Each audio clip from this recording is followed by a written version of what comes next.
कहते हैं कि बृहस्पतिवार की व्रत की कथा सुनने से भगवान बृहस्पति देव भक्त की सारी इच्छाएं को पूर्ण करते हैं तथा मनोवांछित फल प्रदान करते हैं। परिवार में सुख शांति आती है, इसलिए यह व्रत सर्वश्रेष्ठ एवं अति फलदायक है। आइए सुनते हैं बृहस्पतिवार की व्रत कथा।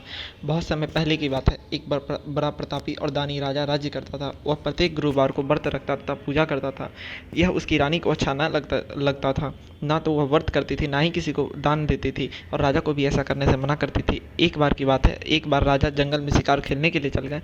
तभी रानी और दासी घर पे अकेली थी। उसी समय गुरु बृहस्पति देव साधु का रूप धारण कर राजा के दरबार पर भिक्षा मांगने के लिए उपस्थित हुए।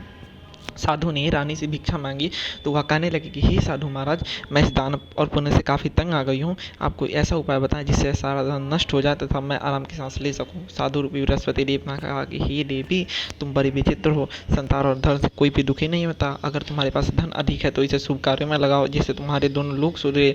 तुम इसका बाग, तालाब, कुआं इत्यादि बनवाओ जिससे तुम्हारे दोनों लोग सुधरे, पितृ प्रसन्न होंगे तथा स्वर्ग की प्राप्ति होगी। परंतु साधु की इन बातों से रानी खुश नहीं हुई। उसने कहा कि मुझे ऐसे धन की आवश्यकता नहीं जिसे मैं दान कर दूं और जिसको संभालने में मेरा सारा समय नष्ट हो जाता है। साधु ने कहा कि हे देवी, अगर आपकी ऐसी ही इच्छा है तो जैसा मैं बताता हूँ वैसा ही करना। आपका सारा धन राजपाट सब नष्ट हो जाएगा। बृहस्पतिवार के दिन तुम अपने घर को गोबर से लीपना, अपने केसों को पीली मिट्टी से धोना तथा स्नान करना। केसों को धोते समय स्नान करना, राजा से हजामत बनाने को कहना, भोजन में मांस बंदी का सेवन करना, कपड़ा धोबी के यहाँ धुलने को देना तथा इस प्रकार 7 बृहस्पतिवार करना। तुम्हारा सारा धन राजपाट सब नष्ट हो जाएगा। इतना कहकर साधु बने बृहस्पति देव वहीं अंतर ध्यान हो गए। साधु के कहे अनुसार रानी को केवल 3 बृहस्पतिवार ही बीते थे कि उसकी सारी धन संपत्ति सब नष्ट हो गई। भोजन के लिए परिवार उसका तरसने लगा। एक दिन राजा और रानी ने दोनों ने विचार किया। राजा रानी से बोले कि यहाँ पर सब लोग हमें जानते हैं, इसलिए कोई छोटा कार्य नहीं करने देगा। इतना कहकर राजा प्रदेश चले गए। वहाँ जाकर जंगल में लकड़ी काट कर बेचकर अपना जीवन यापन करने लगे।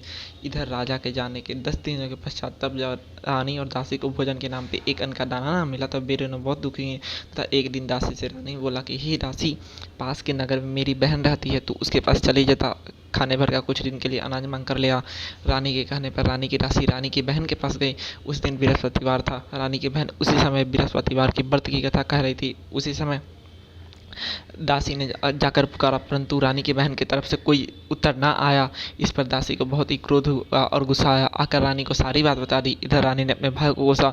उधर जब रानी की बहन को पता चला कि मेरी बहन की दासी आई थी, परंतु मैं उससे कुछ न कह सकी क्योंकि मैं बृहस्पतिवार की व्रत की कथा पर बैठी हुई थी, तो वह दौड़ी दौड़ी अपनी बहन के पास आई तथा बोली कि बोलो बहन, क्या काम था। मैं बृहस्पतिवार की व्रत की कथा पर बैठी हुई थी। उस समय न तो उठते हैं न ही कुछ बोलते हैं। बोलो बहन, क्या काम था। तभी रानी ने बोला कि हे बहन, तुमसे क्या छिपाना था। अपने या दासी की 10 दिनों से भूखे रहने की बात अपने बहन को विस्तार पूर्वक सुना दी। तभी रानी की बहन ने बोला कि देखो बहन, बृहस्पति देव सबकी मनोकामना पूर्ण करते हैं। देखो शायद तुम्हारे घर में अनाज रखा हो। अपनी बहन के कहने पर रानी ने दासी को भेजा। दासी को सचमुच एक अनाज से भरा घड़ा मिल गया, जिसे देखकर वह आश्चर्यचकित हुई, प्रसन्न हुई तथा आकर रानी को सारी बात बताई तथा रानी से बोली कि अगर हमें भोजन न मिलता तो हम व्रत ही तो करते हैं, तो क्यों न इनसे व्रत और कथा की विधि पूछ ली जाए। तभी रानी ने अपनी बहन से बृहस्पतिवार व्रत की कथा की विधि के बारे में पूछा। रानी की बहन ने बताया कि बृहस्पतिवार के व्रत में चने की दाल, गुड़ और मुनक्का से केले के जल में पूजन करे, पीला भोजन ही करे, पीले वस्त्र ही पहने, जिससे विष्णु भगवान और बृहस्पति देव प्रसन्न होते हैं। इतना कहकर रानी और दासी को बताकर रानी की बहन अपने नगर को लौट आई। इधर अगले बृहस्पतिवार रानी और दासी दोनों ने व्रत रखा। घुड़साल के यहाँ से जाकर चना और गुड़ मिलाई तथा केले के जल में पूजन किया। अब पीला भोजन कहाँ से आया, इसको लेकर दोनों बहुत दुखे थे क्योंकि उन्होंने व्रत रखा था, इसलिए बृहस्पति देव उनसे प्रसन्न थे। इसलिए दोनों हाथों में जाकर पीला भोजन ले जाकर दासी को दे दिया, जिसे पाकर दासी प्रसन्न हुई तथा रानी के साथ मिलकर प्रेम पूर्वक भोजन किया। अब उनके पास से फिर से धन संपत्ति सब आ गई थी। वे दोनों हर बृहस्पतिवार का पूजन तथा व्रत करने लगे थे। तब एक दिन दासी ने अपनी रानी को दुखी देखा तथा उससे उसका दुख का कारण पूछा। तभी रानी ने बोला कि न जाने मेरे राजा कहाँ होंगे, किस हाल में होंगे। काश बृहस्पति देव की कृपा से मेरे पास सकुशल वापस लौटा। रानी से दासी ने बोला कि हे रानी, तुम चिंता ना करो तथा बृहस्पति देव पर भरोसा करो, तुम्हारे राजा जल्द ही लौट आएंगे। इधर एक दिन राजा एक जंगल में पेड़ के नीचे बैठकर अपनी दशा को याद करके रो रहा था, बिलख रहा था। तभी बृहस्पति देव एक साधु के रूप में प्रकट हुए तथा बोले कि हे बालक, तू क्यों रोता है। लक रहा ने पूरी व्यथा सुनाई तथा बोला कि हे ऋषवर, अब तो सब जानते हैं। तभी बृहस्पति देव ने बोला कि हे मूर्ख, तेरी स्त्री ने बृहस्पतिवार के दिन विष्णु भगवान और बृहस्पति देव का निरादर किया है, जिससे वे तुमसे रुष्ट हो गए तथा तुम्हारी यह दशा कर दी है। अगले बृहस्पतिवार तुझे जेल के गेट पर अगले बृहस्पतिवार तू चने की दाल, गुड़ और मुनक्का से केले के जल में पूजन करना, पीला भोजन ही करना, पीले वस्त्र ही पहनना, जिससे विष्णु भगवान और बृहस्पति देव प्रसन्न होते हैं। ये सब बताकर साधु वहीं अंतर्ध्यान हो गए। इधर लकड़हारे ने वैसा ही किया और जंगल से लकड़ी काटकर किसी भी शहर में बेचने गया। उसे न जाने कैसे रूप से दुगना धन प्राप्त हुआ। लकड़हारे ने व्रत आदि किया जिससे विष्णु भगवान प्रसन्न हुए। अगले बृहस्पतिवार लकड़हारा व्रत करना भूल गया जिससे बृहस्पति देव फिर से नाराज हो गए। उस दिन उस नगर के राजा ने बड़ा विशाल यज्ञ रखा तथा यह घोषणा कर दी, कोई भी अपने नगर में चूल्हा नहीं जलाएगा। जो ऐसा करेगा उसको उसके लिए फांसी की सजा दी जाएगी। सब लोगों ने तो भोजन कर लिया था, परंतु लकड़हारा भोजन नहीं किया। वह देर से गया तो राजा उसे अपने साथ ले गए तथा महल में ले जाकर भोजन कराया। वहाँ रानी का एक खूंटी पर हाथ टंगा था। वहाँ पर ना पाने पर रानी ने निश्चय किया कि यही इसी मनुष्य ने मेरा हार चुराया है, क्योंकि सभी मनुष्य ने तो बाहर भोजन किया, यही एक मनुष्य जो घर के अंदर आकर भोजन किया। उसी समय सिपाहियों को कहकर उसे कारागार में डलवा दी। अब लकड़हारा फिर से दुखी रहने लगा तथा मनी मन उसी साधारण साधु को याद करके रोने और बिलखने लगा। तभी बृहस्पति देव उसी साधारण साधु के रूप में प्रकट हुए तथा बोले कि हे मूर्ख, तूने बृहस्पतिवार के दिन विष्णु भगवान और बृहस्पति देव का व्रत नहीं किया, जिससे वे तुमसे रुष्ट हो गए तथा तुम्हारी यह दशा कर दी है। अगले बृहस्पतिवार तुझे जेल के गेट पर ही 4 पैसे परे मिलेंगे, जिससे तुम उनका व्रत तथा पूजन करना, वे तुमसे प्रसन्न होंगे। अगले बृहस्पतिवार लकड़हारे को जेल के गेट पर ही 4 पैसे परे मिले। लकड़हारे ने गुरुदेव के कहे अनुसार व्रत और पूजन किया, जिससे बृहस्पति देव उसी रात उस राजा के स्वप्न में आकर बोले कि हे राजा, तुमने जिस व्यक्ति को पकड़ रखा सौता निर्दोष है, वह राजा है, उसे छोड़ देना, अन्यथा मैं तुम्हारे राज्य को नष्ट कर दूंगा। ऐसा देखकर स्वप्न देखकर राजा सुबह उठकर मंत्रियों के साथ मंत्रणा की तथा राजा को सकुशल छोड़ दिया। उनसे क्षमा भी मांगी तथा उन्हें धन देकर विदा किया। अब राजा अपने नगर को चल दिए। रास्ते में चलते चलते उन्होंने देखा कि उनके नगर में पहले से अधिक बाग, तालाब, कुआं इत्यादि सब बनाए जा चुके हैं। सबसे पूछने पर पता चला ये सब रानी और बांदी के द्वारा बनाए गए हैं। तब राजा को शक हुआ और गुस्सा भी आया कि कहीं रानी ने कोई गलत कार्य करके तो ये धन फिर से अर्जित नहीं कर लिया है।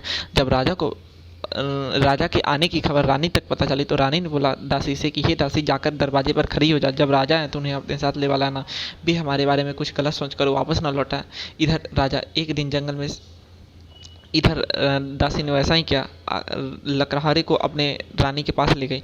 तभी राजा ने रानी से गुस्से से पूछा कि ये सब धन तुम्हें कैसे प्राप्त हुआ है। रानी ने बोला कि ये सब धन हमें बृहस्पति देव की कृपा से प्राप्त हुआ है। तभी राजा ने निश्चय किया कि 7 रोज बार तो सभी बृहस्पति देव का पूजन करते हैं, परंतु मैं प्रतिदिन दिन में 3 बार पूजन तथा व्रत किया करूँगा। अब राजा के दुपट्टे में हर समय चने की दाल और मुनक्का बंधी रहते थे और दिन में 3 बार पूजन किया करता था। एक रोज राजा ने निश्चय किया कि हम अपने बहन के यहाँ जाएंगे। रास्ते में उसे कुछ लोग एक मुर्दा ले जाते देखे। उन्हें रोककर कहने लगा कि भाइयों, तुम मेरी तरह बृहस्पतिवार की व्रत की कथा सुन लो। तब सब लोगों ने बोला कि हमारे यहाँ कोई मरा पड़ा है, इसे अपनी व्रत की कथा की पड़ी है। फिर भी कैसे ही मनाकर उन्हें अपने व्रत की कथा कहने लगा। जैसे ही कथा आधी हो चली थी कि वह मुर्दा हिलने लगा और जैसे ही कथा पूरी वह मुर्दा मनुष्य भूमि में राम राम कहकर खड़ा हो गया। आगे रास्ते में उसे किसान हल जोतता मिला। राजा ने किसान से कहा कि हे भैया, तुम मेरी बृहस्पतिवार की व्रत की कथा सुन लो। किसान बोला जब तक मैं तेरी कथा सुनूंगा तब तक मैं 4 हरैया जोत लूंगा। राजा के आगे बढ़ते ही किसान के पेट में भयंकर पीड़ा हुई तथा उसके बैल पछाड़ खाकर गिर गए। उसी समय उसकी माँ रोटी लेकर आई थी। अपने पुत्र से सलाह पूछा।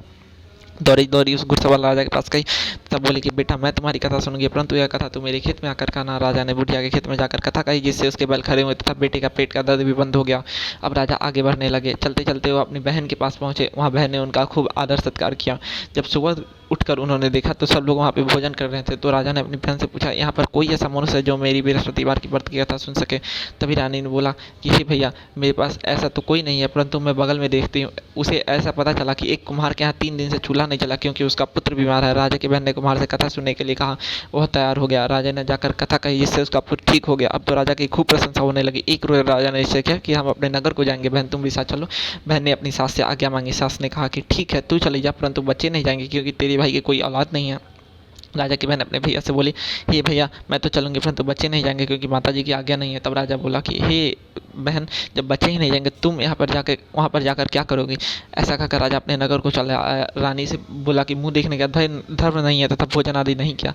तभी रानी ने बोला कि बृहस्पति देव ने हमें सब कुछ दिया है, एक औलाद भी अवश्य देंगे। उसी रात को बृहस्पति देव जी ने उस नगर के राजा के स्वप्न में आकर बोला कि तेरी रानी गर्भ से है। अगले 9वें महीने रानी के गर्भ से सुंदर सा पुत्र जन्म लिया। तब राजा बोला कि स्त्री बिना खाए रह सकती, बिना कहे ना रह सकती है। मेरी बहन है तो तुम उससे कुछ मत कहना। रानी ने सुनकर हाँ कर दिया। जब राजा की बहन ने यह शुभ समाचार सुना तो बधाई लेकर अपने भैया के पास आई। तभी रानी ने बोला कि घोड़ा चढ़कर तो नहीं आया, गधा चढ़कर आई। राजा की बहन बोली, मैं इस प्रकार ना करती तो मैं औलाद कैसे होती। बृहस्पति देव ऐसे ही जिसके मन में जैसी मनोकामना होती है उसे पूर्ण करते हैं। जो सद्भावना पूर्वक बृहस्पति देव का कथा पढ़ता है, सुनता है अथवा सुनाता है, बृहस्पति देव उसकी सदैव रक्षा करते हैं। उसकी सभी मनोकामनाओं को पूर्ण करते हैं। बोलिए बृहस्पति देव की जय, विष्णु भगवान की जय।